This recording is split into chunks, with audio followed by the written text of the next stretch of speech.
তো গাইস সবার আগে টিকটক ভিডিওটা দেখো, তারপরে ভিডিওটার ফানি কমেন্টস পড়া হবে। Let's go.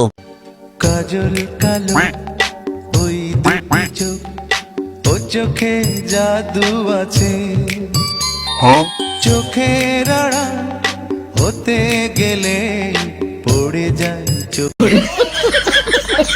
चलो भाई देखो अब मैं क्या करता हूँ। আচ্ছা, আপনি বড় হয়ে কি হতে চান?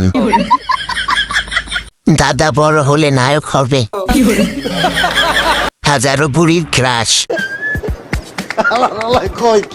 না না, গাড়িতে উঠো, জান্নাতে টিকিট কাটতে যাব।